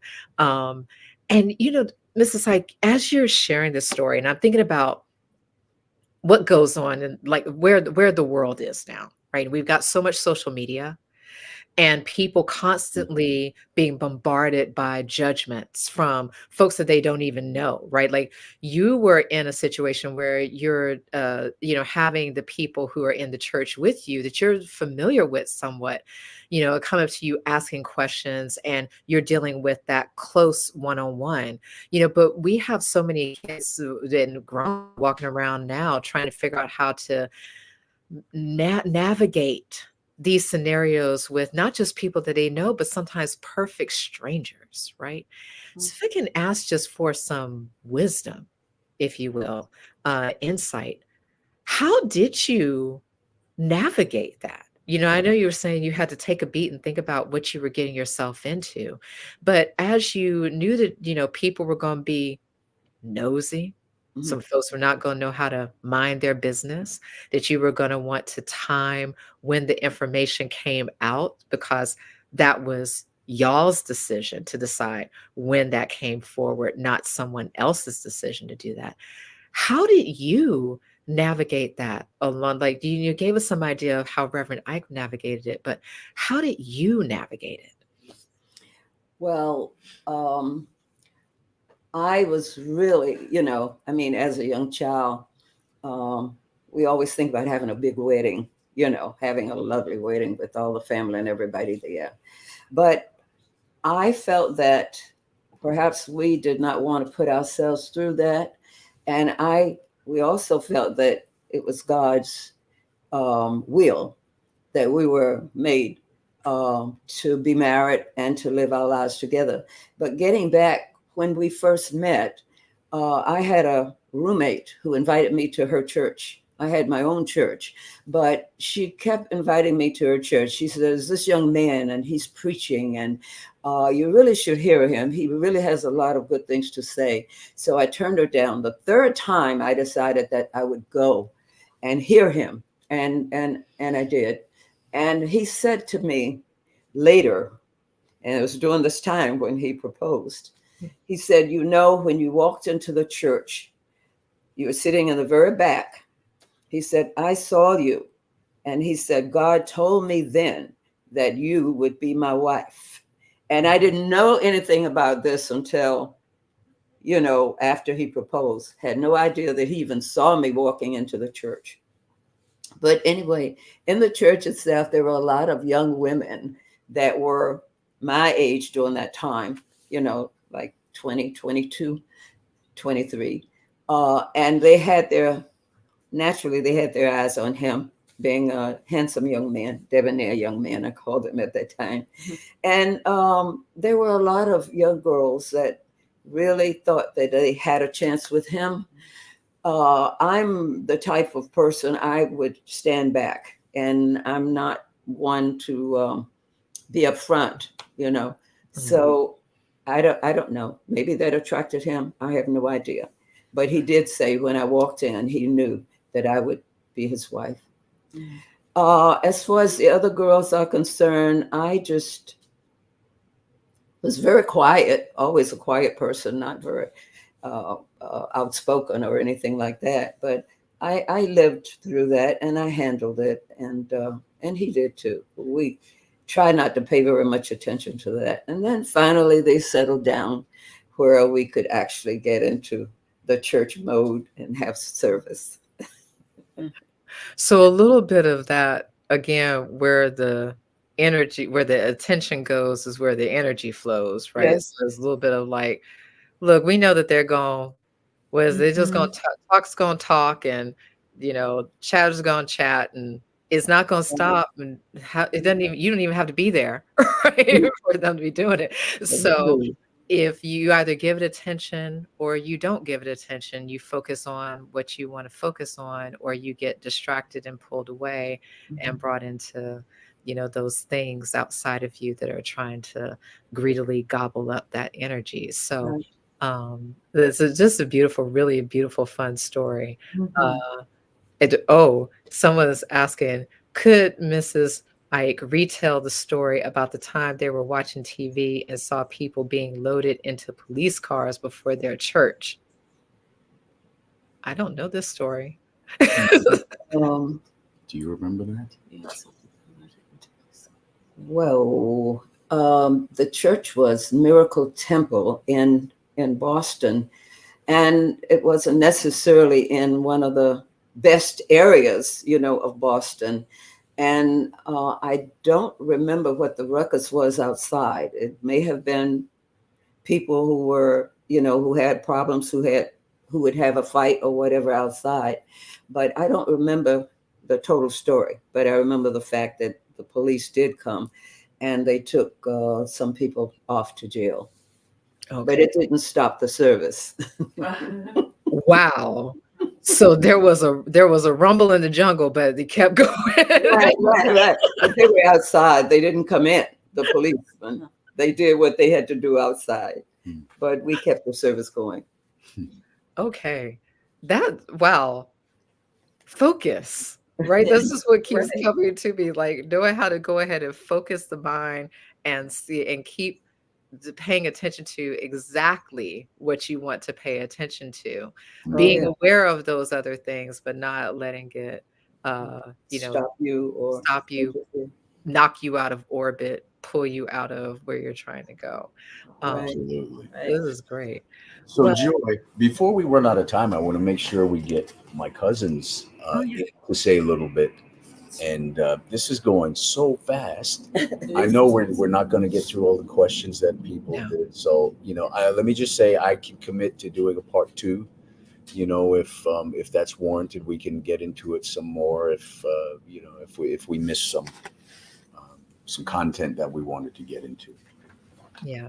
Oh, yeah, because we have so many amazing stories. Amazing questions that came forward. Come over. Okay. So I'm going to Well, I'm invite gonna- Bring them in now. Tia and Zahara We in. have a surprise, y'all. Yes, we have a surprise. we do. And thank you, everybody. It's been really fun You and a come back. pleasure. You'll come back. Okay. But let me go. You need to, huh? Yeah. Yep. Okay. Okay. Okay. All right. Mhm. Have a seat, Zia. Hi. Hello. How are you, Joy? Oh, wonderful. Great to be sitting with you virtually. Oh, of course. Hi. We can see you. These are my cousins, Hello, how are you all? Good afternoon. Zahara Posey, Zia Posey, her daughter. Hello. Zahara is my Aunt Kay's daughter. Aunt Kay's story is in the book. She can be with us, as I said. But I used to hold you as a baby. Can you believe that? And of course, your daughter held as a baby. But Yes. it's amazing. So I thought it would be interesting just for you to maybe say something. What was it like having Reverend Ike as an uncle? What was it like, being part of this strange family? I love our strange family, full disclaimer. And I think having Reverend Ike as a presence in one's life is a very unique experience. I don't think I fully appreciated his genius because he was my cheek pinching uncle. And he was always relatable. And even after these amazingly opulent and incredibly well-produced services on a Sunday, there was still family dinner. And I think that is one of my first memories. And not just because it's where I had my first champagne. It was just the opportunity to gather and to fellowship. Even after he had poured into thousands, there was still family time. And then even beyond that, maybe there was a moment or two to spend with him and sit and bask in who he was. So much of the early memories for me are not just the preacher who taught me mind mastery, but also my uncle who brought a quiet presence. And so it wasn't just about the voice. I think it was also about the silence and the comfort that I found in his presence. The power was always there, but there was also just a peace that I think has been a lasting part of his legacy for me. It's beautiful. Thank you. Thank you for sharing that. Pleasure. Thank you. And Zia, Yeah, so Zia was maybe about a year old when my dad passed. I was. Yeah, Okay. You So were you have a spending very time- different relationship then. I definitely do. I think for me, like my mom said, he filled a room. You know, he was such a prevalent member of our family. And so for me, even if I may not remember certain things about his personality or what have you, just his presence, his soul, it was in whatever room he stepped in. And that's really amazing. And I'd like to share something with you all that I wrote. I hope that's okay. I don't mean to take up too much time.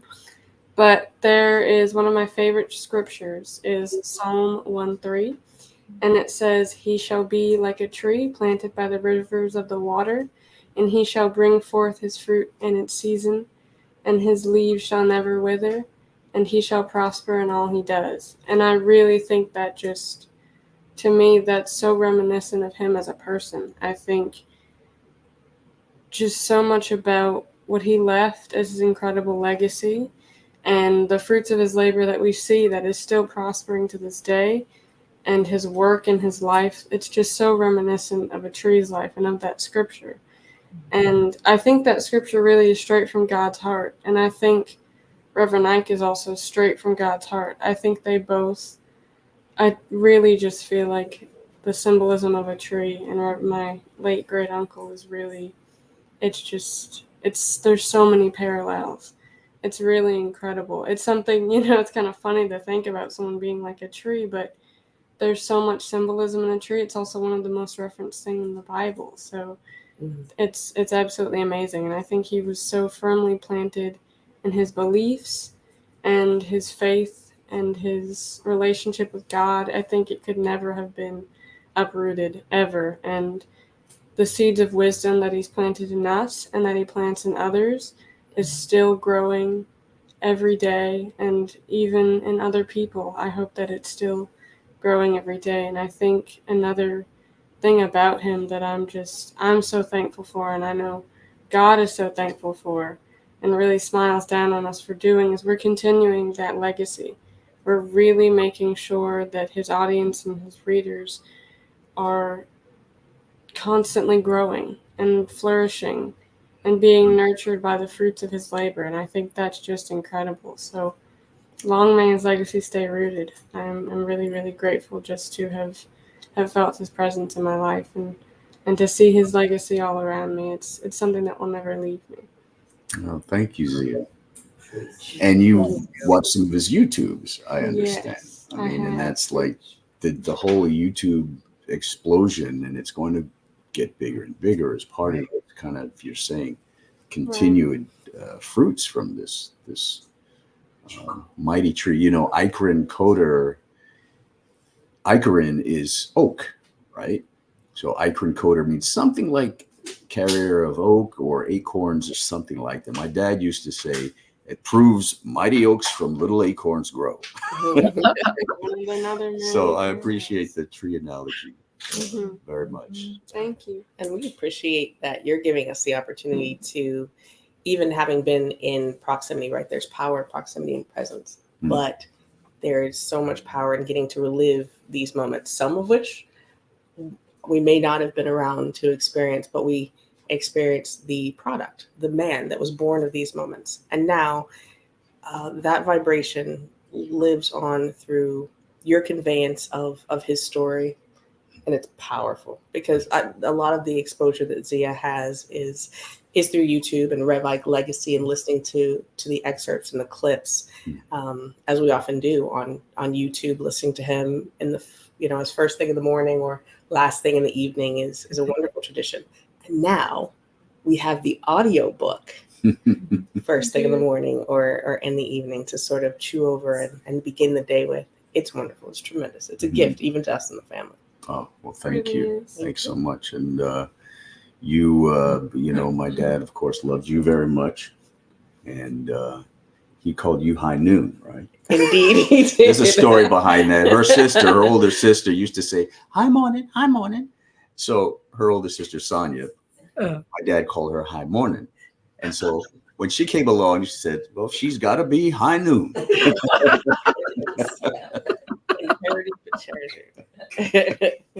So thank you both. I appreciate you. Love you very much. We love you as well. Thank you for being with us. Yeah, really, thank you for sharing those stories that really resonated with a lot of people. They were saying beautiful cousins.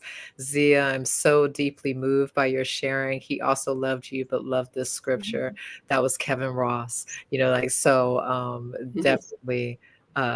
This has been great. I mean, the people who are in this audio space right now are getting treats. Like these are little drop-ins that you normally don't get with the family and the history and the present and how things are continuing to build.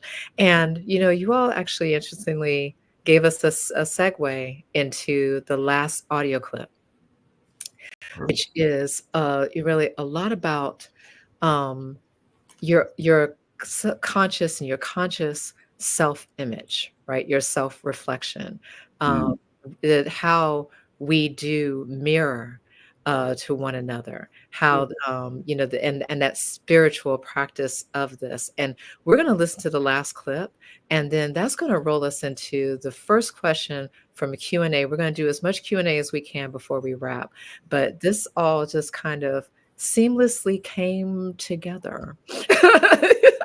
Like where? Yes.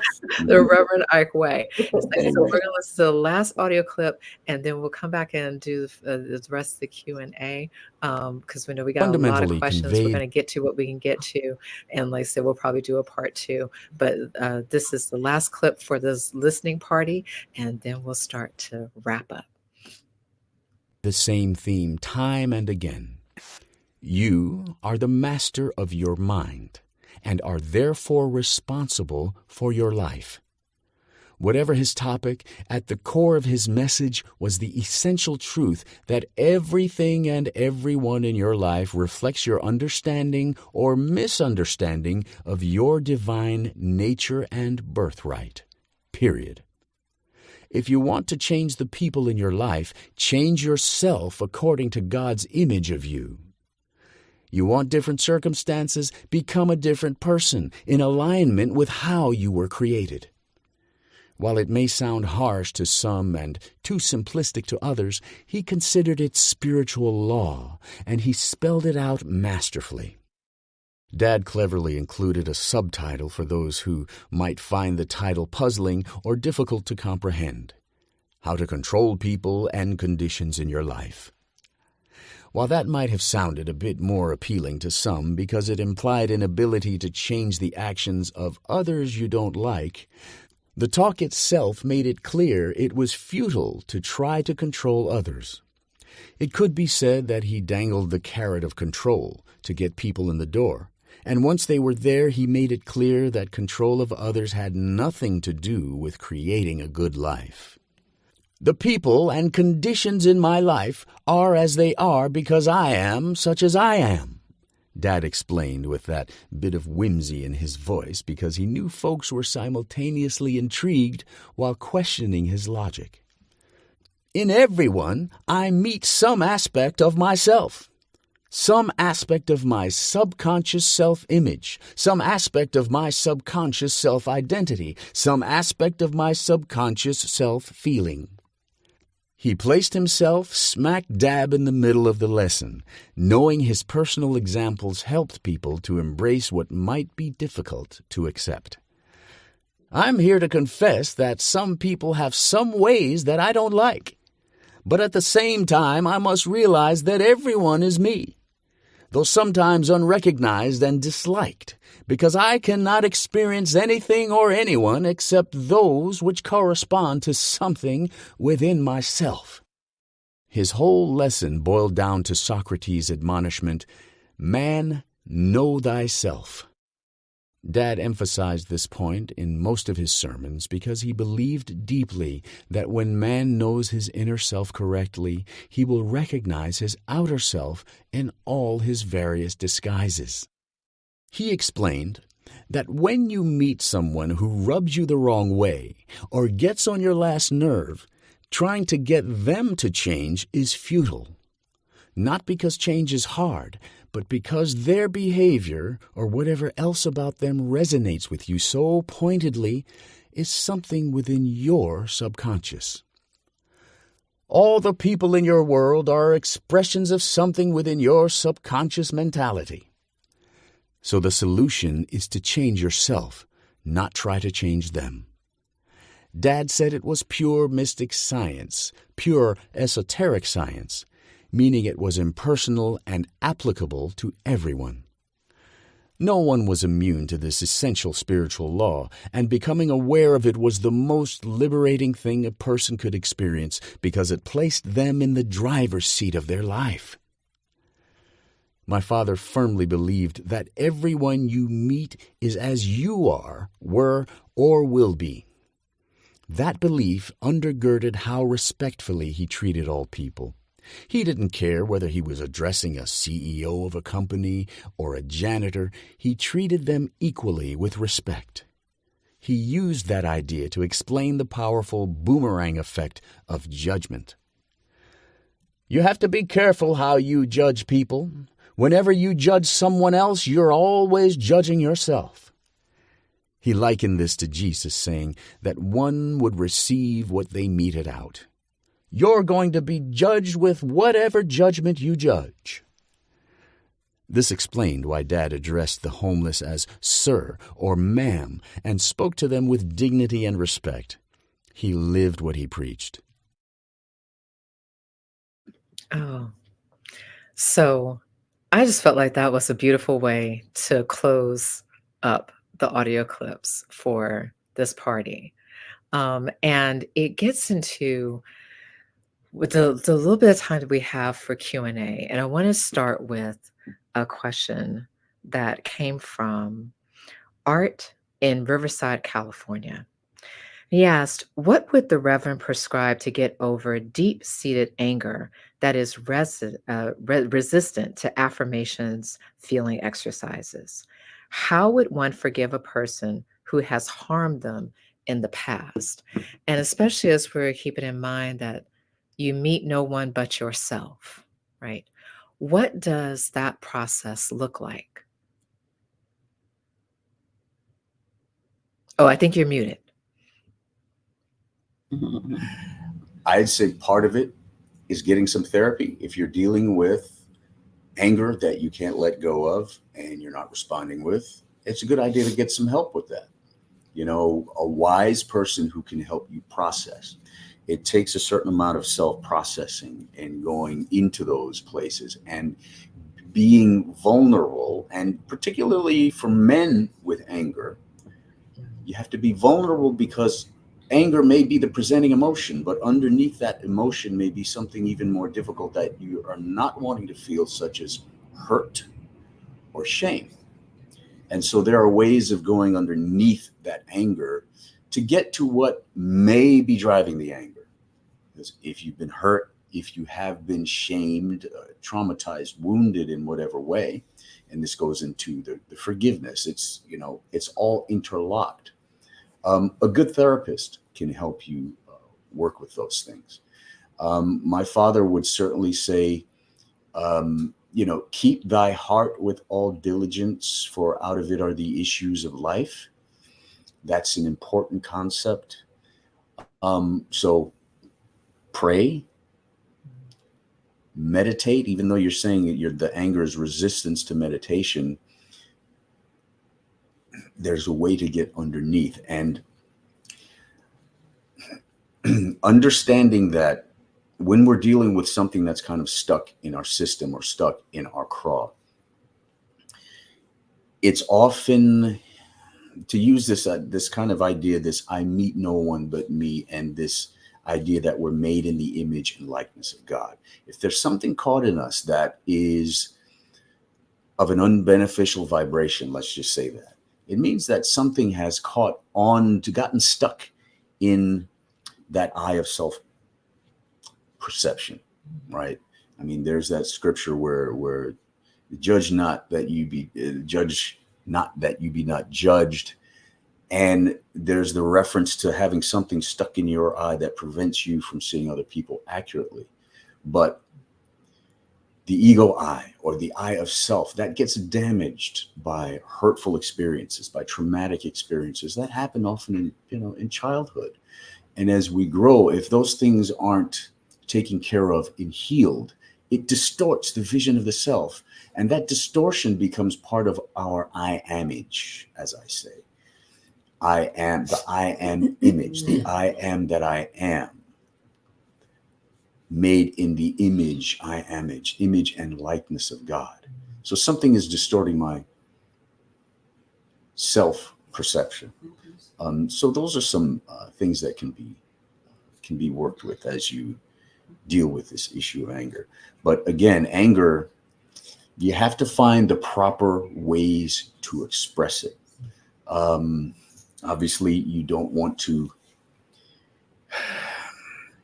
be inflicting that energy on anyone. But a lot of times it's about getting into our own space to let it go. Punching bag, Writing. writing it out, drumming. There are a lot of things that you can do, exercising, focusing on what that anger is. And as you're doing it, just feed the image that you are releasing. You're opening up an escape valve. You're literally letting off steam, as that old expression says. But there are things that you can do to lessen it. But the healing has to come from underneath to really correct what's still generating the anger and the maybe hurt or shame or whatever else, wounds that are underneath that. Love that. Thank you for that. Okay, Annette. Oh, I forgot to say, welcome back, Mrs. Ike and Annette. I just went right into the question, like just went right with the magic. Annette, we have a question for you. You mentioned in the book club that you were already on a spiritual path, but had not encountered Rev Ike's teachings. Once you learned about Rev Ike, how did his teachings affect your spiritual mindset at the time? That is a great question. And I think the strongest message that came from him that I really needed was this sense of conviction. He had an unwavering faith and conviction. He knew who he was, and that is like the most important thing that we can use in our spiritual path. So, if you watch some of the YouTube videos on the interviews where they're questioning him, he does not ever, he's completely in his body. He has no sense of, he doesn't waver, but he doesn't apologize or act. You can tell he knows the truth of who he is, and he's stuck with it. So I would say that's a piece for me that I really took to heart, that has been helping me a lot in terms of my journey. Yeah. You will. Yeah, that's great. And it's really like you're saying, that conviction is like being rooted like a tree. Yeah, what right. Z was saying, he was so rooted that, he couldn't be moved off of his I amage. I am one with God. I and my Father are one. He took that Christ nature on and believed that about himself. That was the first tenet of his preaching, teaching, and philosophy. The oneness of God and the human being, and the fact that we have God in us. God in you, God in me, God in us. That's what it was all based in. And that also speaks to another question that someone else said. They asked, did Reverend Ike stay so calm under pressure, right? She just answered that, and Z answered that before. So rooted in his truth that you couldn't move him off of it. You couldn't shake that tree. It's a powerful oak, right? Yeah. I mean, names have meanings, Right. That's not a coincidence sometimes. So, okay, we do have a question from Sandy Springs, / Tampa, Florida. And they are like, look, like, Kim, you actually like just spill all the tea. And some of that tea is actually about Lady T. I don't know, Mrs. Like, I don't know if you know this. Like, I don't know if anyone has to answer this, but they're like, whatever happened to the lady that gave the money to Reverend Ike for him to go up to Buffalo? You know? No, I really have no idea. Okay. I was thinking I would love to know, what happened to her. And I was just imagining that, when Dad came into more money and success, he would have paid her back, I'm sure. and blessed her with some kind of offering on With top some of more, it. sure. But who knows if she was still around, at that point or not. Right. It's a great Oh, We might have to do some investigating. Research. Yeah. yeah, but take some artistic license in the film, maybe, and Oh. write Lady T in a little Yeah. later to resolve Yeah. something. Quite. I love it. Okay, so we're down to our last minute. And there's a question from Edward C. It's kind of a question, and it's also kind of I think he's manifesting something in this request too. Is can Xavier continue his or double his father's work? He should expand on the deep concepts and make a podcast. Bye. Podcast. Pure gold. This is so again, ask for what you want, right? Like go ahead, dream. And Edward is dreaming into a podcast. Xavier, is that a possibility for Edward? It's definitely a possibility. And let me just say, I've been expounding on this for the last 6 months since the book's been out, for one thing. So you can catch all of the great streamings that we've been doing. They're on replay. Go to Revite Legacy, and do check out what we've been doing. And in terms of podcasts, absolutely. We have that in the works. We're planning. But I will say also, I've been doing so much of the Revite work with this book. Part of me is it's necessary that I get back to my own creative focus, my own personal work. So that is going to be, for me, the predominant focus of the podcast. It's going to be my work. And we will, certainly continue to unpack my dad's amazing legacy and expound more deeply on his work as well. So the answer is yes. And Well, you're definitely getting confirmation from Susan Lowe. It's like Xavier is so deep, and it would be really nice to hear him going deep. So in your own way. So y'all, this has been the end of our listening party. But this has been so much fun. And I'm sure, the comments were on fire. People were getting tidbits they had never heard before, stories that they didn't know about, things that are just like connecting dots. So much richness within this. And Susan would also love to see this as a movie biopic. Yes, that keeps getting affirmed and keeps getting affirmed. So again, this is the book. If you got the physical copy, spread the word. Tell people about it. If you love audiobooks, get the audiobook. We've got the link. You all are in community with us. And the more that you share, tell a friend, whether it's in person or online through your social media, it's going to help the people who are looking for it find it. So sharing is caring. Okay. So, go ahead and pick it up. If you want to get a copy, share with whoever you can share. Audiobooks, you can share them. Just like physical books, just like a physical book, after you read it, you can pass it on to someone else and share or buy more copies for someone else. You can share those audiobooks too, y'all. That is a vibe. Okay. So thank you again for everybody who joined us over this listening party. Thank you so much, Mrs. Ike, Xavier, and Net. We have really enjoyed these stories. And thank you to everyone on the Reverend Ike team who helped put this event together. Yes, thank our team.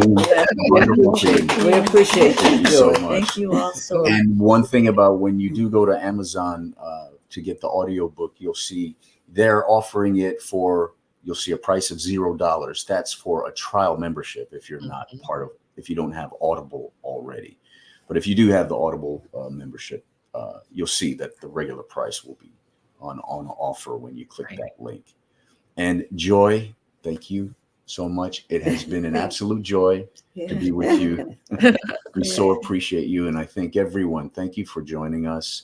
Thank you, Z and Zahara. Thank my wonderful wife, Annette. My mommy.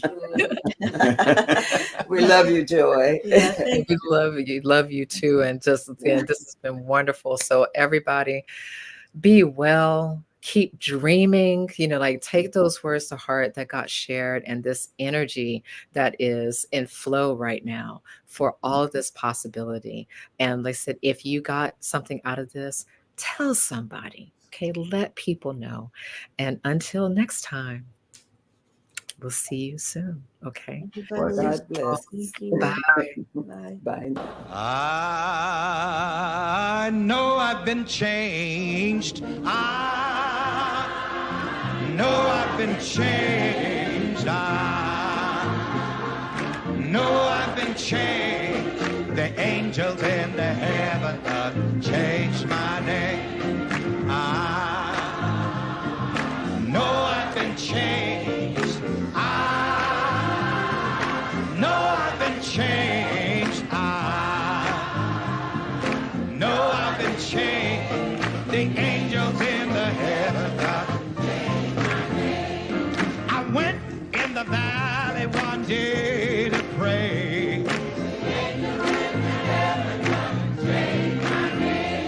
My soul got happy and I stayed all day.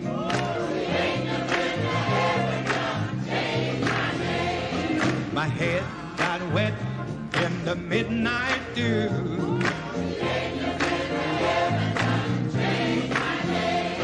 The morning star was a witness too.